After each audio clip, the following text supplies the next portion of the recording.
দেখছেন স্বাধীন সংলাপ, সৌজন্যে আলোক হেলথ কেয়ার অ্যান্ড হাসপাতাল। আজকে আপনাদের সাথে আছে আমি রেজওয়ান ফয়েজ। আজকে আমরা ৫৫তম বিজয় দিবস পালন করলাম। এই ৫৫তম বিজয় দিবস আমরা মুক্তিযুদ্ধে বীর শহীদদের স্মরণ করেছে বাঙালি। কিন্তু সেই সঙ্গে একটা প্রশ্ন যখন বিভিন্ন ধরনের ইন্টারভিউ নেওয়া হচ্ছিল, স্মৃতিসৌধে আমি দেখতে পাচ্ছিলাম, সেখানে অনেকগুলো ব্যাপার উঠে এসেছে। একটা ব্যাপার ছিল যে এই স্বাধীনতার ৫৪ বছরে বা মুক্তিযুদ্ধের ৫৪ বছরে এসে বা পার করে আসার পরে যে স্বপ্ন নিয়ে মুক্তিযুদ্ধ হয়েছিল সেই স্বপ্নটা কতটা পূর্ণ হলো। তরুণরা মুক্তিযুদ্ধকে কিভাবে দেখছে, এই সময়ে এসে মুক্তিযুদ্ধ নিয়ে এক ধরনের নতুন নতুন তত্ত্ব আসা শুরু করেছে, আমরা কয়েকদিন ধরে দেখতে পাচ্ছি। সেই বিষয়গুলো নিয়েও কিন্তু অনেক আলোচনা হচ্ছে। আমরা এই বিষয়গুলো একটু বোঝার চেষ্টা করবো, একটু জানার চেষ্টা করবো, একটু আলোচনা করার চেষ্টা করবো। দুজন অতিথি আছেন আমাদের সঙ্গে, একটু পরিচিত হয়নি।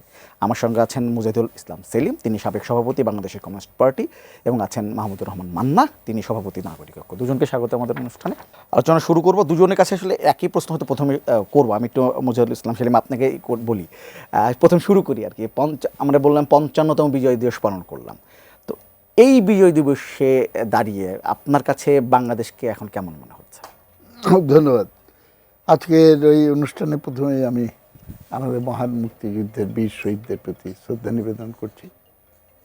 তবে এই ক্ষেত্রে আমি বলতে চাই, এই শহীদরা কেবলমাত্র ৯ মাসের শহীদদের স্মরণ করলেই কি আমাদের দায়িত্ব ফুরাবে, নাকি এই ৯ মাসকে পটভূমি রচনা করার জন্য আরও যে অগণিত মানুষ জীবন দিয়েছে, দশকের পর দশক, যুগের পর যুগ ধরে সংগ্রাম করেছে। এমনকি আমি বলবো আরও পেছনে গিয়ে যারা ব্রিটিশ উপনিবেশিক শাসনের হাত থেকে দেশকে মুক্ত করার জন্য যারা লড়াই করেছে, আত্মবলিদান করেছে, সেই সূর্য সেন, সেই প্রীতিলতা ইত্যাদি, কিংবা টিপু সুলতান, এই সব আমি ধরছি, এটা ধর্ম বিচারে না।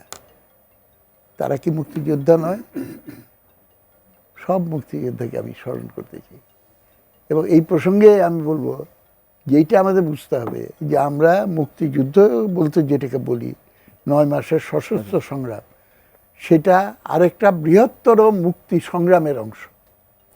মুক্তি সংগ্রামের সবচেয়ে শেষ বা শীর্ষ অধ্যায়টা হলো সশস্ত্র পর্ব। তা আমরা সব কিছু যদি এইভাবে ভাবি যে ১৯৭১ সালের মার্চ থেকে ডিসেম্বর এইটা হঠাৎ করে দেশের ভেতরে এই ঘটনাবলীর আবির্ভাব হয়েছে, সেটা কোনো সুস্থ চিন্তার মানুষ সেটা করবে না। এটার পটভূমি নানা প্রক্রিয়ার ভেতর দিয়ে গড়ে উঠেছে। এবং আমাদের লড়াইটা কেবল ১ লাখ, ২ লাখ, ৫ লাখ সামরিক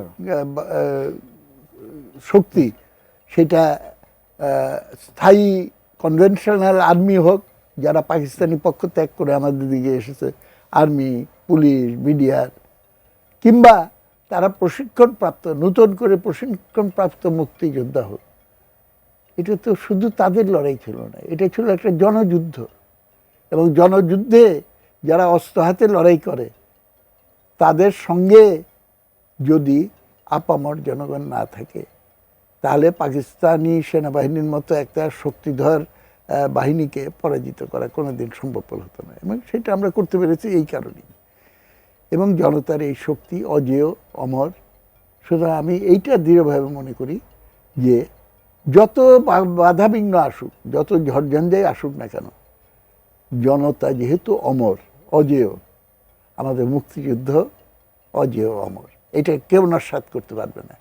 তবে আমার ভেতরে বিরাট ক্ষোভ, যেই স্বপ্ন মানুষ দেখলো সেই স্বপ্ন আমরা বাস্তবায়ন করতে পারিনি। এবং ইতিহাসের সেই চক্রে আমরা বারবার ঘুরছি। এইবারও তাই হয়েছে। আমরা বিজয় অর্জন করি, বিজয় ধরে রাখতে পারি না। এটা ৭১-এ হয়েছে, এটা এরশাদ বিরোধী আন্দোলনের পরিণতিতে হয়েছে, এখনও ২৪-এর যে বিশাল শক্তিশালী গণ অভ্যুত্থান, সেটার ক্ষেত্রে চোখের সামনে দেখছি যে যেই সম্ভাবনার সৃষ্টি হয়েছিল, সেই সম্ভাবনা হাতছাড়া হয়ে যাচ্ছে। কিন্তু আমি যে আগের কথাটা বললাম, ইতিহাস আমাকে এই আস্থা দেয় যে কেউ জনগণের মুক্তি অর্জিত না হওয়া পর্যন্ত মুক্তির সংগ্রাম শেষ হবে না। সেই কারণেই আমি বলছি, আবার প্রয়োজনে গণ অভ্যুত্থান হবে, তবে এইবারের গণঅভ্যুত্থানটা যেহেতু আমরা ইতিহাস থেকে এই শিক্ষা যদি নেই, তাহলে এইবারের গণঅভ্যুত্থানটা এমনভাবে সংগঠিত করতে হবে যাতে করে নাকি এইবার আমরা বিজয় অর্জন করার সঙ্গে সঙ্গে সেই বিজয় যাতে হাতছাড়া না হয় সেইটা নিশ্চয়তাও দিতে পারি। জি, আসবে আপনার কাছে। আমি তো মাহমুদুর রহমান, মানে আপনার কাছে একই প্রশ্ন যে 55তম বিজয় দিবসের সূর্যটা কেমন বাংলাদেশে উঠলো? ধোঁয়াশা, কুয়াশা, এর মধ্যে সূর্য উঠেছে। আপনি দেখছেন সূর্যটা উঠেছে, কিন্তু পরিপূর্ণভাবে সূর্যটা দেখতে পাচ্ছেন না। অবস্থাটা এইরকম। মানে হয় কি, আমি এরকম বুঝি, ধরেন যে কোনো সংগ্রাম মানব জাতি করে, কোনো ব্যক্তি মানুষ করে, কোনো একটা রাষ্ট্রের অধিবাসীরা করে, যেভাবেই করে, সবার একটা লক্ষ্য থাকে তার বর্তমান অবস্থা থেকে একটা উন্নত অবস্থায় যেতে। সেটা সামাজিক, রাজনৈতিক, সাংস্কৃতিক, অর্থনৈতিক, যাই হোক। মূল কথা হচ্ছে আমি আমার জীবনকে আরেকটু সমৃদ্ধ করতে চাই, সুখদ করতে চাই, সহজ করতে চাই। আমি একাই লড়ি তা না, সবাইকে নিয়ে স্বপ্নটা সবাই মিলে দেখতে শিখি। সেই স্বপ্নের মধ্যে আমার স্বপ্ন পরিপুষ্ট হবে এই আশা করি। ঠিক স্বাধীনতা যুদ্ধের কথাটা যদি বলেন, তাহলে তার ব্যাকগ্রাউন্ড স্টোরি আমরা সবাই জানি।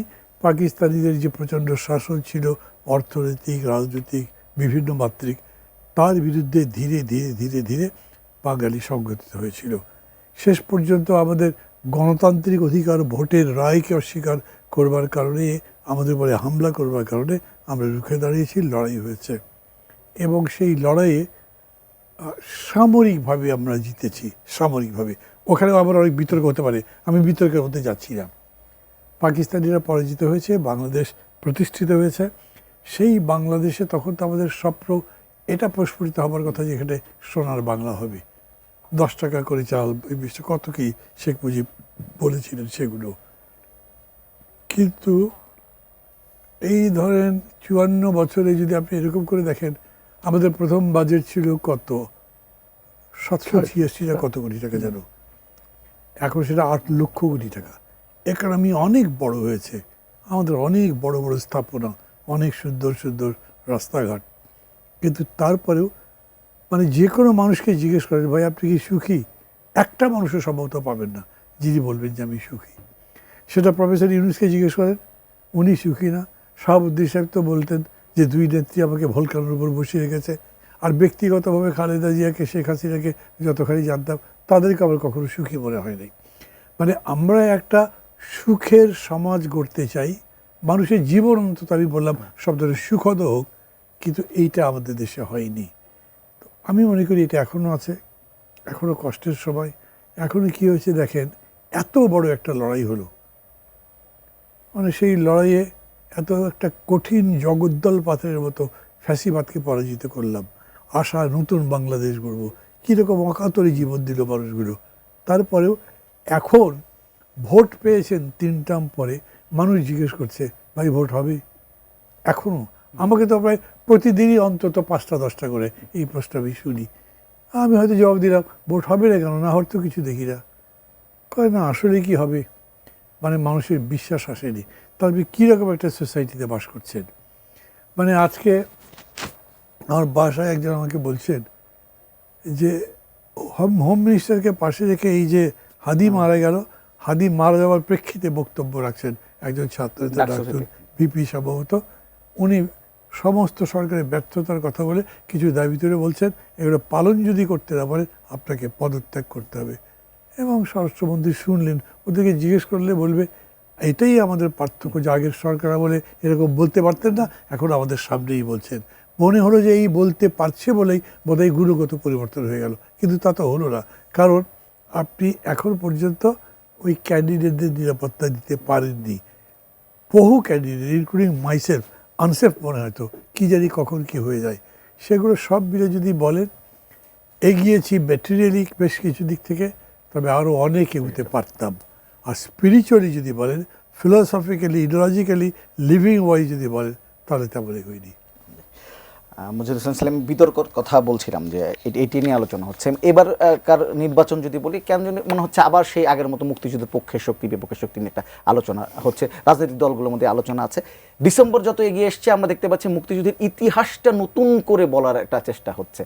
এই ইতিহাসকে কেউ বলছেন যে আসলে যদি এই বুদ্ধিজীবী দিবসে যেতে বলি যে বুদ্ধিজীবী তারা মারা যাননি, পাকিস্তানিরা মারেনি, কেউ বলছে ভারতীয়রাই ষড়যন্ত্র করে মেরেছে। এটা এমন রাজনৈতিক দলের নেতা বলছেন, বিভিন্ন ইউনিভার্সিটির শিক্ষকরা বলছেন, প্রকাশ্যে অনুষ্ঠানে বলছেন। এই সমস্যা, এই ব্যাপারটা আপনি কিভাবে দেখেন? দেখুন, আমাদের দুর্ভাগ্য যে এমনভাবে সিচুয়েশনটা ডেভেলপ করেছে যে মানুষ কারো কথা বিশ্বাস করতে চায় না। তাদের অভিজ্ঞতায় তারা দেখেছে যে একবার এক কথা বলে, ঘটনা ঠিক উল্টাটা হয়, এবং তার মনের কথা প্রকাশ না করে কথাও হিসাব করে বলে। কোন হিসাব? লাভ লোকসানের হিসাব। কোন কথাটা বললে আমার এটা আর্থিকভাবে সুবিধা হবে, কোন কথাটা না বললে আমার আর্থিকভাবে সুবিধা হবে, এইভাবে হিসাব নিকাশ করে।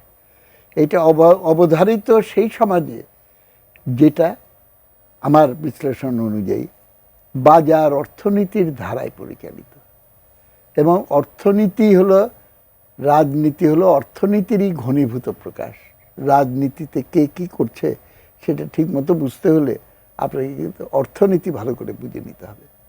এবং যেহেতু অর্থনৈতিক স্বার্থটা একটা প্রধান বিবেচ্য বিষয় হয়, সুতরাং আমি চাই আর না চাই এটা হতেই হবে। এই উপদেষ্টারা কিছুদিন আগে আমার সঙ্গে একটা আলোচনা হচ্ছিল টেলিফোনে, আমাকে দাওয়াত করেছিল ইফতার পার্টিতে।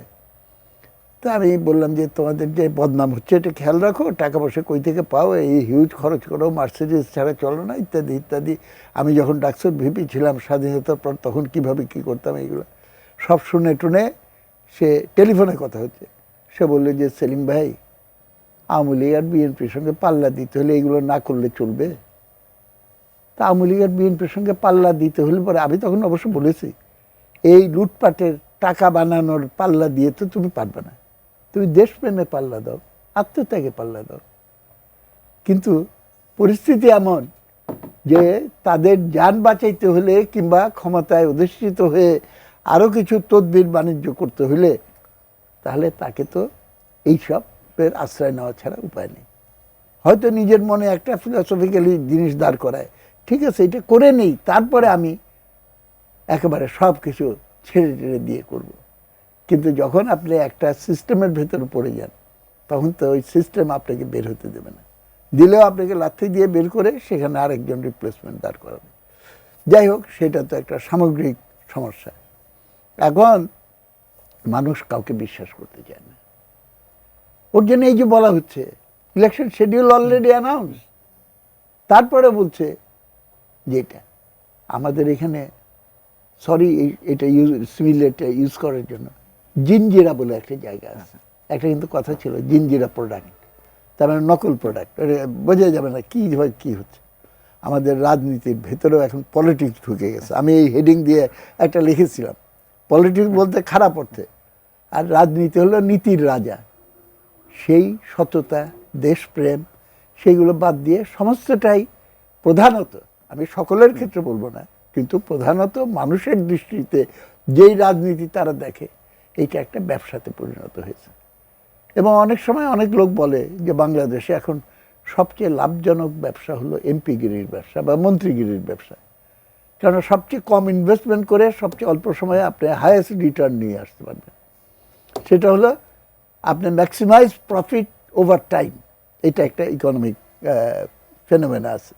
তো এই জায়গাটায় জিনিসটাকে নিয়ে যাওয়া হয়েছে, যার ফলে কোন দিক থেকে আমরা ক্যারাম বোর্ড খেলি না, স্ট্রাইকার মারি বাঁ দিকে, গুটি যায় ডান দিকে, মানুষ তো এগুলো থেকেই তার এডুকেশনটা হয়। মানুষ আপনি চান আর না চান, মানুষের ধারণা কেউ সত্য কথা বলে না। এইটা চেঞ্জ হবে তখনই, আপনি আল্লাহর কসম বলে যতই বলেন মানুষ বিশ্বাস করবে না। যখন দেখবে 2, 4, 5 বছরে যে আমি যেটা ভেবেছিলাম এটা তো এরকম না, অন্যরকম। এরশাদের পতনের পর আমরা যখন তার আগে আগে যে রূপরেখা তৈরি করা হলো, 3 জোটের রূপরেখা, সেইটার ভিতরে কিন্তু আমি লিখেছিলাম, আমাকে ড্রাফট করার দায়িত্ব দেওয়া হয়েছিল, আমি লিখেছিলাম আগামী 3টা নির্বাচন তত্ত্বাবধায়ক সরকারের অধীনে হবে। এবং খুব ইন্টারেস্টিং, শেখ হাসিনা এবং খালেদা জিয়া দুই নেত্রী বললেন যে এইসব বাড়তি কথা না আনাই ভালো। সুতরাং নির্বাচনের ব্যাপারে কিভাবে কি হবে না হবে এই সমস্ত কিছুটাই কিন্তু যেইভাবে আকাঙ্ক্ষিত সেইভাবে কিন্তু তারা করতে পারলো না। এবং সেই কারণে আমরা দেখতে পেলাম যে এরশাদের পতনের পর আমরা প্রতিশ্রুতিবদ্ধ ছিলাম যে এই স্বৈরাচারের আবর্জনা পরিষ্কার করার কাজে আমরা মনোনিবেশ করব, দলীয় স্বার্থ সেইটা সেকেন্ডারি হবে অন্তত 1-2 বছর। এবং সেইটা না হয়ে যেটা হলো কে কার আঁচলে বেশি করে আবর্জনা বেঁধে নিবে এই কম্পিটিশন লেগে গেল। এবং আরেকটা জিনিস হলো, সেটা হলো যে আমাদের দেশের রাজনীতিতে টাকার প্রভাব এবং কে কাকে উইন করে কাকে পক্ষে নিতে পারবে এইটার ভেতরে চলে গেল। আমাদের যুক্তিটা খালি বলে আমি শেষ করব, এই যুক্তিটা কি ছিল? ওয়াই 3টা টার্ম কেন? ওয়াই নট সব সময়ের জন্য? আমার যুক্তিটা ছিল যে মানুষ নির্বাচন ব্যবস্থার উপরে আস্থা হারিয়ে ফেলেছে, আস্থা ফিরিয়ে আনার জন্য 3বার তত্ত্বাবধায়ক সরকারের, তারপরে আর এই তত্ত্বাবধায়ক সরকারের প্রয়োজনীয়তা হয়তো নাও থাকতে পারে।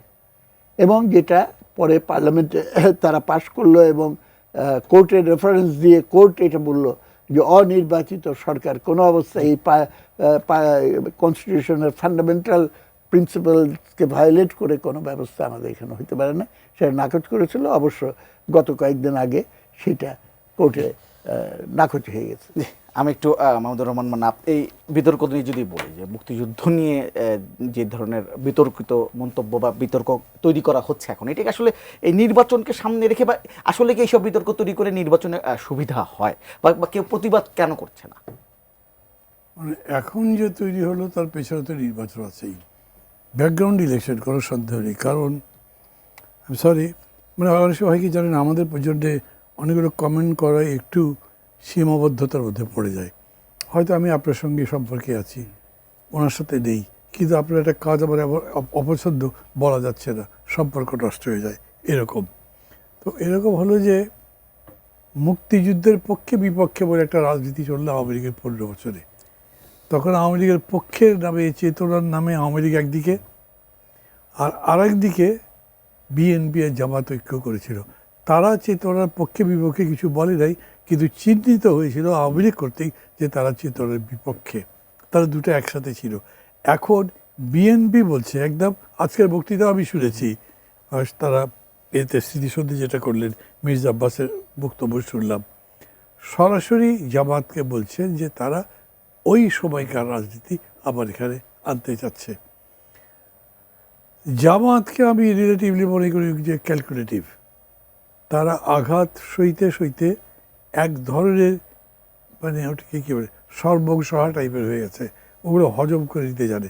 তারা যে সাথে সাথেই ক্ষিপ্ত হবে, পাল্টা আঘাত করবে তা না করে, তো খুবই কুললি সেগুলো জবাব দিতে থাকে। তার ফলে তাদেরকে হয়তো সবসময় বোঝা যায় না ভেতরটা কীরকম করে। এত বড় অভ্যুত্থান, আবার আমি বলি তারপরে নতুন করে গণতন্ত্র নির্বাচন আসলো, নির্বাচনে তো পক্ষ বিপক্ষ হবেই।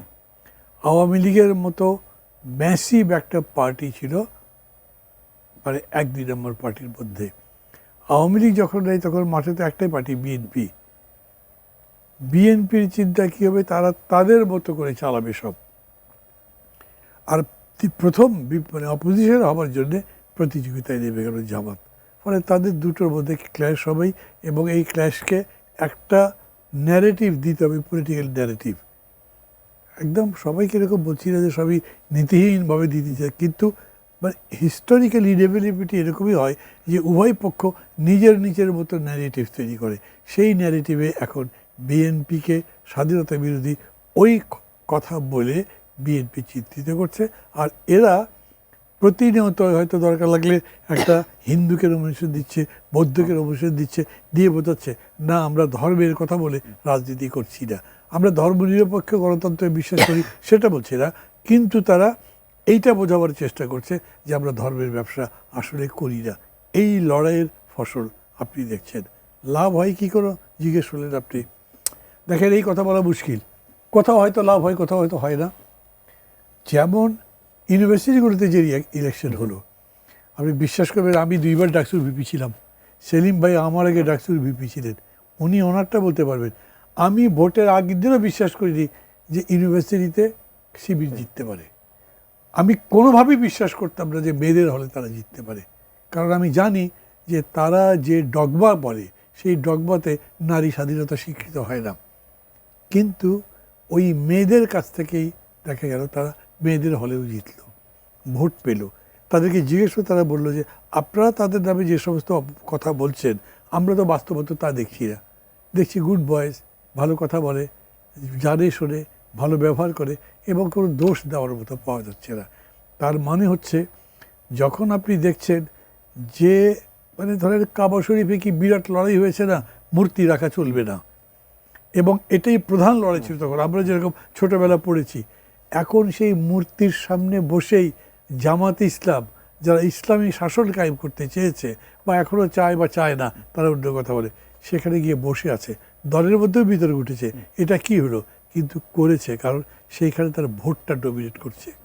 এরকম করে মূলত পলিটিক্যাল রিজনের ডিফারেন্স হচ্ছে। লাভ কি হচ্ছে? এই যে বললাম জামাত এখানে একটু লাভবান তো হয়েছে, তারা এখন বলবার চেষ্টা করছে। বা আগেও দেখেছি, আমি যখন ডাকসুর ভিপি থাকা অবস্থায় কলেজগুলোতে ছাত্র সংসদ নির্বাচনে বক্তৃতা করতে যেতাম, শুনতাম শিবির বক্তৃতা করে আমাদেরকে ওরা রাজাকার বলে। আমরা রাজাকার হবো করতে, আমাদের জন্মই হয়নি তখন। তো মানে এই যে বলছে মানে পাল্টা কিন্তু কথা হতে পারতো, তুমি হয়তো সরাসরি রাজাকার নও, কিন্তু তুমি যাদের পেছনে আছো তারা তো রাজাকার ছিল, তুমি তাদের ব্যাপারে কি করছো। মানে এই পলিটিক্যাল ডিবেটটা এরকম করেই যায় সাধারণত। মুজাহিদুল ইসলাম সেলিম, আপনি বলছিলেন যে আমরা বারবার বিজয় ছিনিয়ে আনি কিন্তু আসলে বিজয় রক্ষা করতে পারি না, এবং স্বাধীনতার এই 54 বছর পার করে আসার পর কিন্তু অনেকে বলছেন যে স্বপ্ন নিয়ে মুক্তিযুদ্ধ হয়েছিল, স্বপ্ন পূর্ণ হয়নি, আপনারাও বলছিলেন।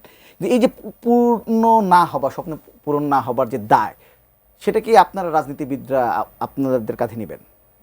শোনেন, রাজনীতিবিদ বলে ব্র্যাকেট করে যদি বলেন তাহলে আমার মনে হয় একটু এটা আবার রিথিঙ্ক করা উচিত। রাজনীতি এখন বাংলাদেশে দুই রকম হয়ে গেছে। একটা হলো আদর্শের রাজনীতি, আত্মত্যাগের রাজনীতি, দেশপ্রেমের রাজনীতি। দুর্ভাগ্যজনকভাবে এটা একটু প্রান্তস্থিত অবস্থানে। একসময় এটাও প্যারালালি পাশাপাশি চলেছিল।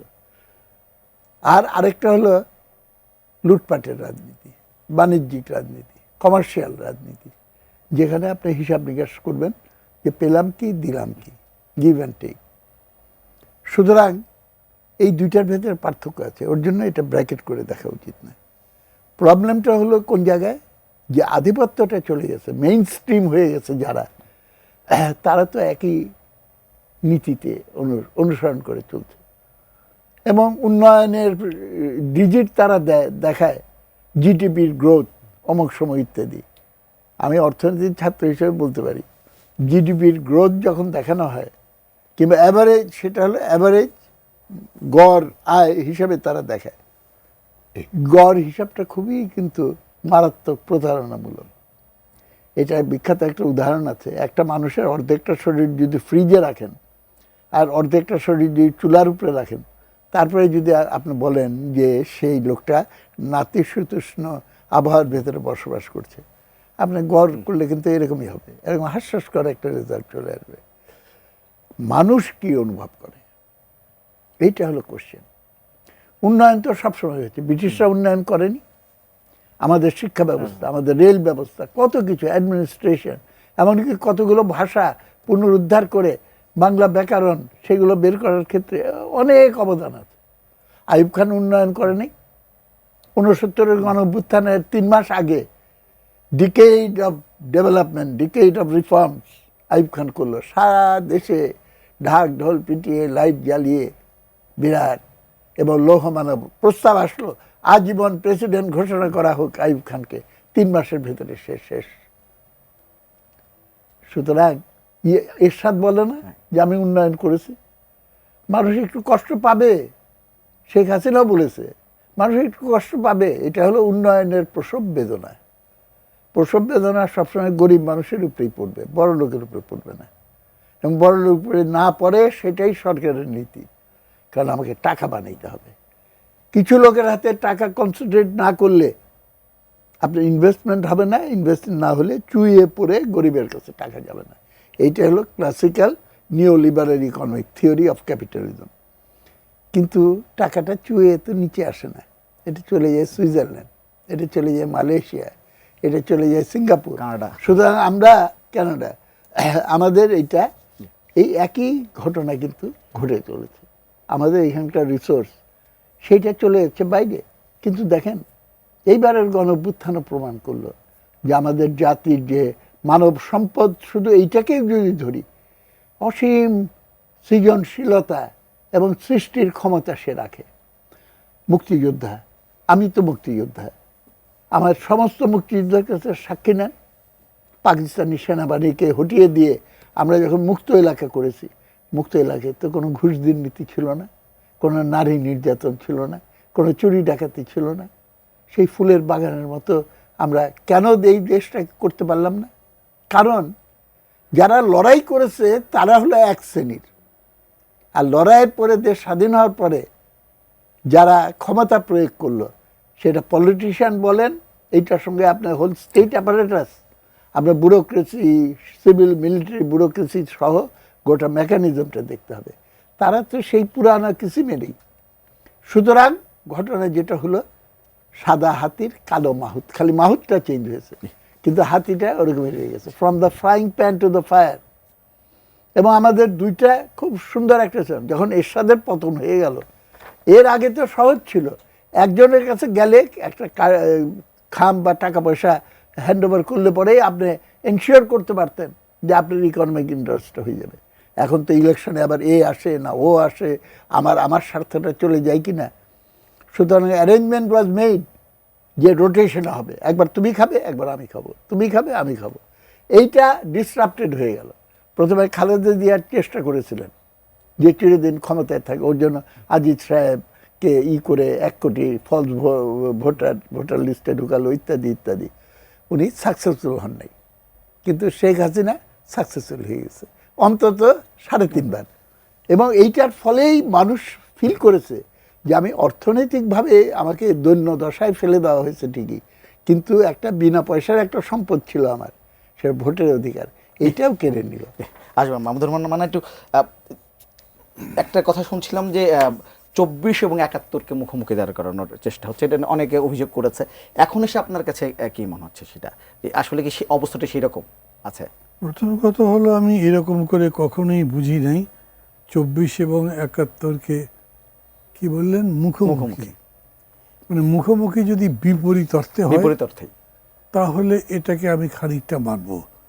কিন্তু এটা একটু হয়েছিল, তারপর আবার বন্ধ হয়ে গেছে। তার মানে খুব সচেতনভাবে হয়েছিল কিনা তা আমি বুঝতে পারি না। কিছু কিছু কথাবার্তা এমনভাবে বলা হয়েছিল 71 মানে উপেক্ষা করার মতো করে, অ্যাজ ইফ 47 থেকে শুরু করে সবগুলোকে একসাথে নিয়ে আসা, একই প্লেনে, একই সমতলে নিয়ে আসা।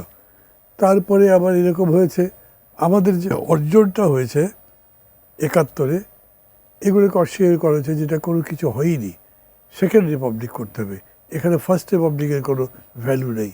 যদিও এই কথাও আমি এখন দেখি না। আবার এর মধ্যে মাঝে মাঝে শুনছি, মানে গতকাল বা পরশু আমি টিভিতে ফেসবুকে একটা শো দেখলাম যে 71-এর স্বাধীনতাই হয় নাই। এখন আবার ধরেন আজকে নতুন করে শুনছি অনেকে এরকম করে কথা বলছেন যে সারেন্ডার তো করেছে ইন্ডিয়ান আর্মির কাছে, তো এটাতে মুক্তিযুদ্ধের সাফল্য কী? মানে হয় কি, ধরেন আপনি অনেক বড় একটা কাজ করেছেন, তার একটা দুইটা ছোট আউটলেট আছে যেটা খুব ফল্টি, কিন্তু এইটা দিয়ে আপনি পুরো জিনিসটা না দেখা ভালো। এটা ঠিক জেনারেল ওসমানী ওখানে থাকেন নেই সারেন্ডারের দিন, কিন্তু এর মানে হলো যে সমগ্র মুক্তিযুদ্ধটা মিথ্যা হয়ে গেল, তা তো হতে পারে না। তো সেই অর্থে আমি মনে করি যে যদি কেউ এরকম চেষ্টা করে থাকেন, এটা মিনিংলেস হয়েছে, এটা ক্যারি ফরওয়ার্ড হয়নি, এটা জীবনেও হবে না। মানে কতগুলো জিনিস আছে, ওই যে সূর্য পৃথিবীর চতুর্দিকে ঘোরে, এই কথা বলে কোনো লাভ নেই। এখন আপনি ওরকম করে দেখেন বলে তো সত্য না, সত্যটা প্রতিষ্ঠিত হয়েছে পৃথিবী সূর্যের চতুর্দিকে ঘোরে, এটা একটা অ্যাক্সিওমেটিক ট্রুথের মতো শাশ্বত সত্য, এইরকমই যাবে। তেমনি বাংলাদেশ পাকিস্তানিদের বিরুদ্ধে একটা রক্তক্ষয়ী মুক্তিযুদ্ধ করে স্বাধীন হয়েছে, এইটা চিরজীবন থাকবে যতদিন বাংলাদেশ আছে। এইটাকে আপনি ঘুরিয়ে ফিরে ইতিহাস স্টোরি দিতে পারবেন না। হ্যাঁ, ওই ইতিহাস যা লেখা হয়েছে সেই লেখার মধ্যেও হয়তো অনেক বিভ্রান্তি আছে, ওই ইতিহাস রচনা করবার ক্ষেত্রেও হয়তো অনেক মিস্টেক আছে। এবং এই কথা ঠিক যে অনেকে যখন বলেন যে কী লাভ হলো, আমরা তো স্বাধীনতা পাইনি, এক হাত থেকে মুক্তি পেয়ে আবার আর এক হাতে পড়েছি, মানে পাকিস্তানের হাত থেকে মুক্তি পেয়ে ইন্ডিয়ানদের হাতে পড়েছি, অতএব এটাকে মুক্তিযুদ্ধ বলা চলে না। আজকে কি, আজকে তো ইন্ডিয়ানরা আমাদের উপরে নাই, তার মানে সেদিনকার সেই প্রক্রিয়াটাও আপনাকে এখানে আসতে সহায়তা করেছে। এই জন্য এটা টোটালি নেগেট করে যারা দিতে চায় তারা আসলে ইতিহাসের একটা বড় অংশকে অস্বীকার করে সামনে যেতে চাই, ওইটা হয় না। মুজাহিদুল ইসলাম সেলিম, আপনাকে নির্বাচন একটা ছোট প্রশ্ন করতে চাই যে নির্বাচনের আগে যেসব ঘটনা এখনই ঘটা শুরু করেছে, সেই সামনে নির্বাচনটা নিয়ে আপনি কতটা কি বল শঙ্কিত? কি অবশ্যই শঙ্কিত হওয়ার যথেষ্ট কারণ আছে, তবে এটা অনেকগুলো ঘটনা হয়তো আমাদের সামনে ঘটে যাচ্ছে। একটা রিয়েল থ্রেট আছে, আরেকটা আছে ফেক থ্রেট, যেটা আসল ইন্টেনশন একটা হিডেন এজেন্ডা, যে বাজার দর বাড়িয়ে আমি যদি আরো কয়েকটা সিট নিতে পারি কিনা। যারা এই চিন্তা করছে তারা কিন্তু অবাধ নিরপেক্ষ নির্বাচনে বিশ্বাস করে না। সামনের বারও এটা ম্যানিপুলেটেড ইলেকশন হবে, ওর জন্য দিন দরবার করে আমি যদি কিছু সিট বাড়াইতে পারি।